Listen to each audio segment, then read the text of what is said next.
আসসালামু আলাইকুম, সবাই কেমন আছেন? আজকে একটা মজাদার রেসিপি নিয়ে আসলাম। সেটা হচ্ছে মাছের লেজ ভর্তা। আসলে মাছের সব অংশ খাওয়া হলেও লেজটা কিন্তু অবহেলিতই মনে হয়।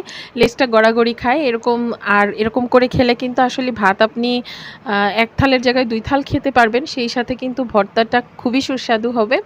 তো কথা না বাড়িয়ে চলুন শুরু করা যাক। আমি মাছটাকে প্রথমে ভেজে নিয়েছিলাম সুন্দর করে, অল্প আঁচে কিন্তু অনেক সময় নিয়ে ভেজেছি, যাতে মাছটা জুসি ভাব থাকে। তারপর কাটা ছাড়িয়ে এই যে রসুন, পেঁয়াজ সুন্দর করে মাখিয়ে নিয়েছি। কাঁচামরিচ, শুকনা মরিচ ২ টাই তেলে ভেজে নিয়েছি। শুধু পেঁয়াজটা কাঁচা দিয়েছি। আর ভাজা রসুন দেওয়ার চেষ্টা করবেন, এতে কিন্তু স্বাদের নতুন মাত্রা যোগ হবে। সেই সাথে আমি পটল, আলু ভেজে নিয়েছিলাম, সেটাও সুন্দর করে নরম করে নিচ্ছিলাম। মানে ডোলে মিক্সড করছিলাম আর কি, যেটা ভর্তা করে। তারপরে এই যে মাছের সাথে সব একসাথে মিক্সড করে উপর থেকে সরিষার তেল দিয়ে নিলাম। আসলে এটা গরম ভাতের সাথে খুবই সুস্বাদু। একবার বাসায় চেষ্টা করে খেয়ে দেখবেন, আশা করি ভালো লাগবে।